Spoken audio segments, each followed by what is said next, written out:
A pocos días de las elecciones en Ecuador previstas para el 20 de agosto, el candidato presidencial Fernando Villavicencio fue asesinado a tiros en Quito.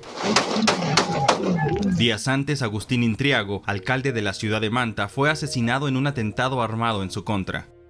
A esto se le suman otros asesinatos de dirigentes políticos y funcionarios, los recurrentes disturbios en las cárceles provocados por la guerra entre pandillas aliadas a cárteles del narcotráfico y la crisis política que atraviesa el país desde hace varios meses. Pero ¿por qué Ecuador está atravesando esta ola de violencia? Te lo contamos en este video.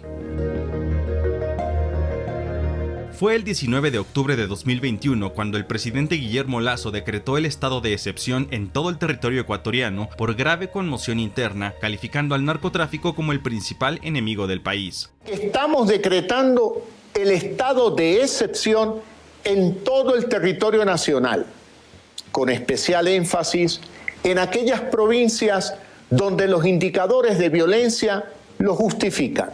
Organismos internacionales como la ONU y el gobierno de Estados Unidos han señalado que las guerras entre pandillas carcelarias están relacionadas con disputas por rutas del narcotráfico entre carteles mexicanos como el de Sinaloa y Jalisco Nueva Generación.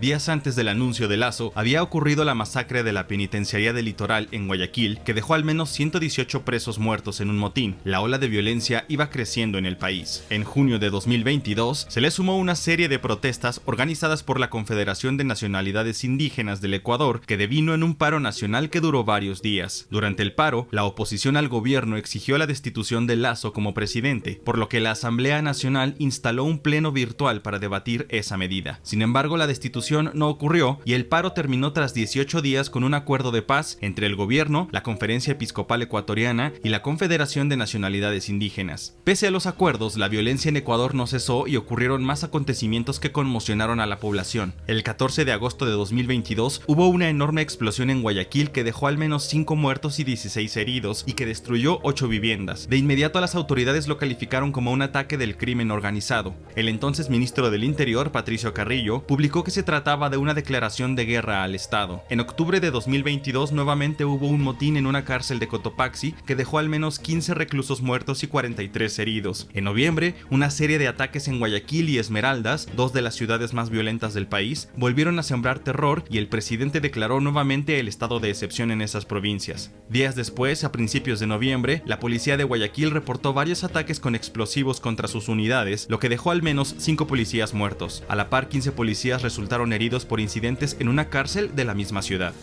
Las fuerzas del orden van a intensificar sus operativos para garantizar la seguridad de los ciudadanos de Guayas y Esmeraldas. Ya entendieron que no nos temblará la mano a la hora de responder como se debe.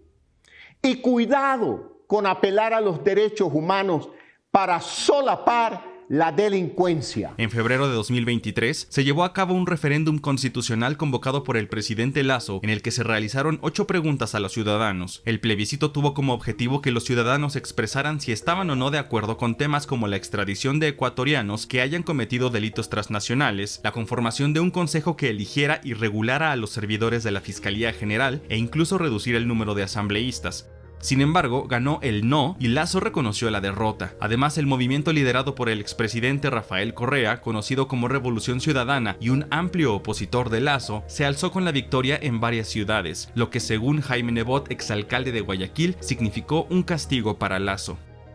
El mismo día del plebiscito se llevaron a cabo elecciones locales para elegir a prefectos, alcaldes, concejales, entre otros. Unas horas antes del inicio de las elecciones, asesinaron al candidato a la alcaldía de Puerto López, Manabí, Omar Menéndez. La presidenta del Consejo Nacional Electoral de Ecuador, Diana Atamaint, reconoció que el asesinato del candidato empañaba el proceso electoral, pero que había que superarlo. Empaña un proceso que se ha trabajado con absoluta paz y tranquilidad. Sin embargo, hay que superarlo, hay que avanzar.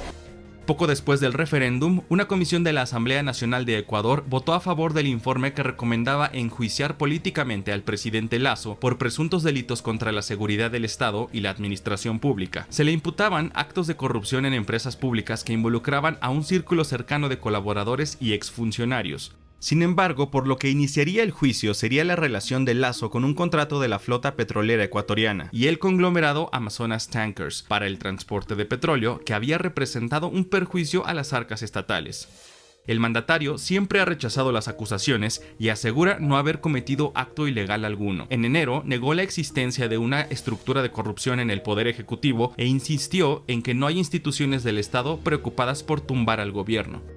En medio de ese contexto, el Consejo de Seguridad Pública y del Estado, convocado por el propio presidente, resolvió declarar terroristas a los grupos delictivos que operan en el país.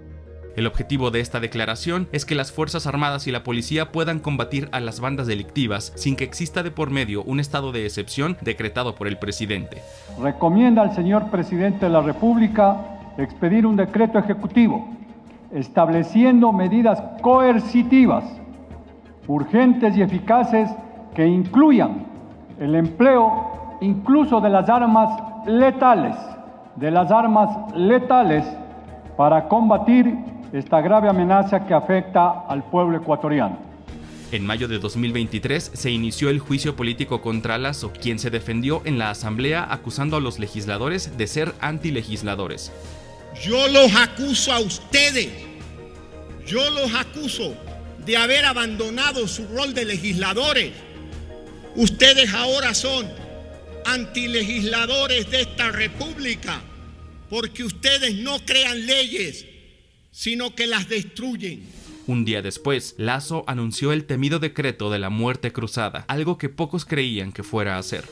He decidido aplicar el artículo 148 de la Constitución de la República, que me otorga la facultad de disolver la Asamblea Nacional por grave crisis política y conmoción interna. El 17 de mayo, Lasso disolvió la Asamblea Nacional y firmó un decreto para gobernar a base de decretos leyes de urgencia mientras se convocan elecciones para presidente y legisladores. La medida, amparada por la Constitución, permite que los poderes tengan la potestad de disolverse mutuamente por una sola vez en los primeros 3 años de gestión presidencial, lo que activaría nuevamente elecciones generales. El plazo para convocar elecciones es de 7 días y para realizarlas es de 90 días. Lasso dijo que no buscaría la reelección, así que las elecciones fueron convocadas para el 20 de agosto.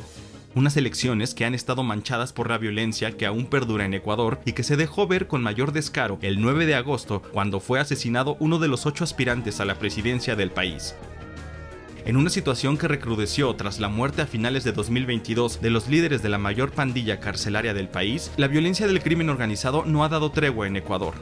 La guerra por el poder y el territorio entre pandillas se expresa tanto dentro de las cárceles como en las calles de ciertas regiones, donde se ven con frecuencia las formas atroces con las que el crimen organizado siembra terror.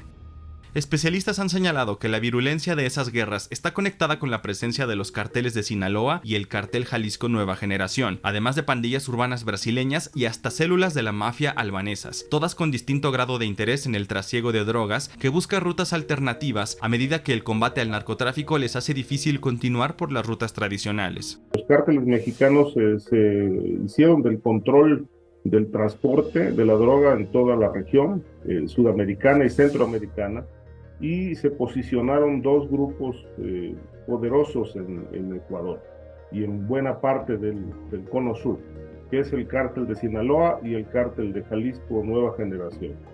Son los 2 grupos que hoy dominan el trasiego de droga desde esa región hacia México y luego hacia Estados Unidos.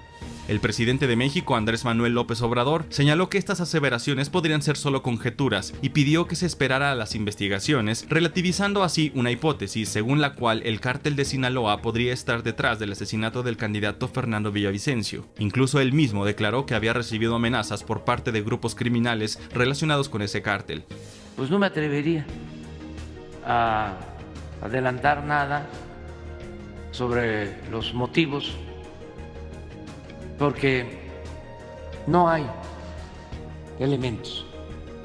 Son, si acaso, hipótesis y pueden ser hasta conjeturas.